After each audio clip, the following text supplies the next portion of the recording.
These are just 5 big no's. These are major big no's with regards to working as an ESL teacher.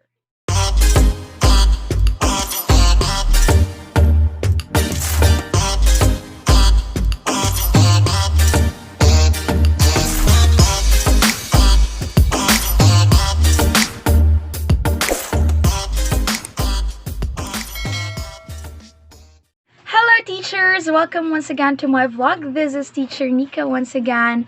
So here in this vlog we're going to learn and understand what are the big no's of an ESL teacher in any type of ESL company. So when we say that way, this is applicable to any kinds of ESL companies you're working at.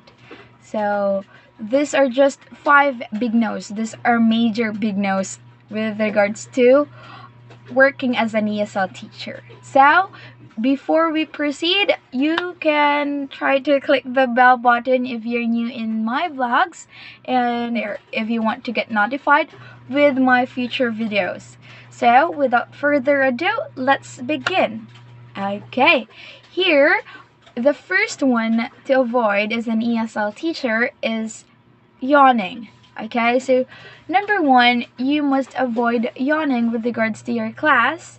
Especially, this will be a disrespect towards your student. Okay, so when we say disrespect, that means the student will feel like, oh, the teacher is not too interested with me, or the class or my answer was maybe wrong, or maybe I didn't made it right. So this will, let's say, drag the interest of the student, and sometimes the student will avoid you as their teacher once again if you do yawning during the class. So some parts of the students would like to see a teacher who's always smiling but not yawning. Okay, so when we say yawning, what does it mean? So yawning is like, it's showing like you're very tired during a class. That's the very main point. So you're putting your hands like this, or like that, or like that towards your class. So that is actually a big no. So it shows disrespect towards the side of the student, and at the same time, if you really are tired as a teacher and you still have a book class, let's say, so to avoid too obvious yawning, you can smile, opening a little bit here, like that, to breathe, but not too obvious with the sound, the air sound, okay? Because sometimes the student could also hear that, especially for too sensitive headsets like noise cancellation headsets that are very obvious with regards to their background sounds. So if you have a sound of air, so the student will eventually understand that you're yawning already. Okay, so avoid that. The next one is the dark light, or when we say dark light, it's not a very clear background. Okay, if you have not so clear background, your camera is not very clear, your face is not clear, your gestures are not clear with regards to your student, so that's a big no. And the next one with regards to that background is that if the student cannot see you clearly, that means the student will actually say, "Where are you, teacher? I cannot see you." Or, "Can you repeat that gesture again? I can see your hands, I can see your face. It's not very clear."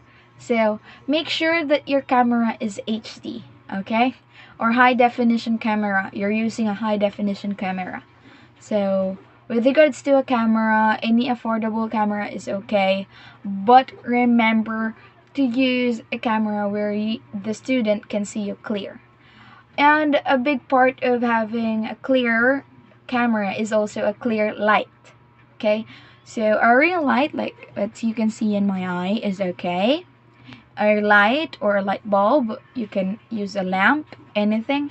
As far as it's directly pointing at your face that the student can clearly see you. So you cannot, let's say, you cannot use your room light, because sometimes even your room light is not enough with regards to the class. Okay, so it's much better that you have a backup light where the light is focusing on your face. Okay, so that's also one tip. At the same time, a big no with regards to as a ESL teacher. Next, we have the noise. Okay, so any type of companies or any kinds of companies would require a class which is peaceful, quiet. Okay, because the student will get distracted if there are noises of people talking at your background. They will ask, what are they talking about? Why are they too noisy? Okay, so the student will ask that and will say that to you.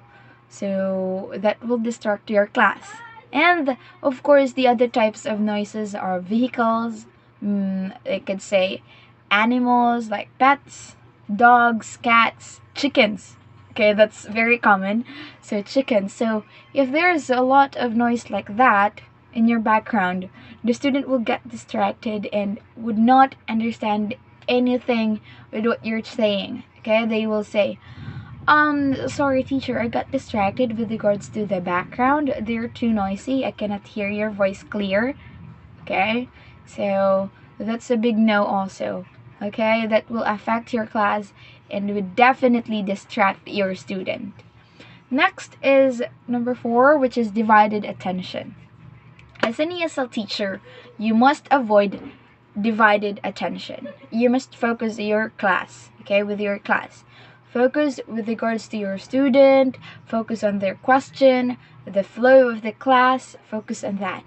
Remember that would only last for a few minutes, and then you will have a break if you want to, or if there is a break that you had.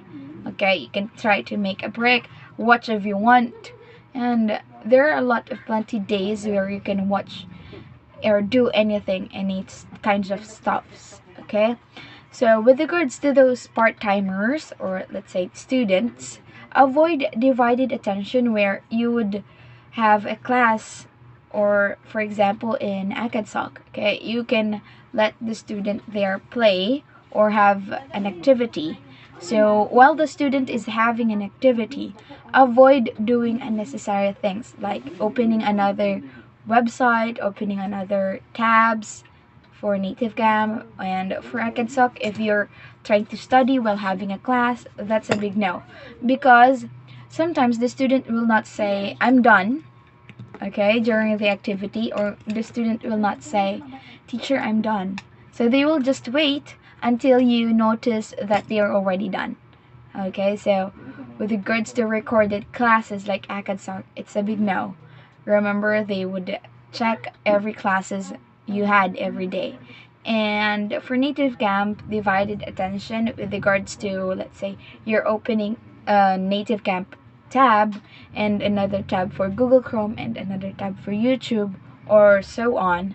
So while having a class, you're looking to another tab, the student will ask you a question and you will let him or her repeat again the question because you're not in a focus or in attention with regards to the class.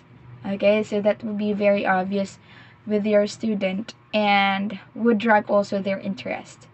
Next, the 5th one is your attire. Too revealing or too sexy attire is a big no also with regards to being an ESL teacher. So I think it's much better to wear shirts or t-shirts or loose clothes that you could wear as much as possible. And when we say formal attire, it doesn't mean that you need to wear every day a coat. You can wear a shirt, but not too revealing. Not revealing a lot of parts of your skin during the class because that will distract their student. So there are quite, aside from distraction, there are quite, let's say, other cultures. They would say, I guess your clothes is quite disrespectful as a teacher. So as a teacher, you should wear this. You're a professional, okay? Whether you're just an ESL teacher, you must keep yourself professional. So wearing a professional attire or a formal attire would be important also. And revealing clothes showing parts of your breast, parts of your skin would be a very big no. Okay, so keep in mind that you're a teacher and you're not showing a student some video that you would show your skin. So make sure that you will remember to be professional. So that will be all, teachers. Thank you very much. Don't forget that those are big no's and you should not do that during your class.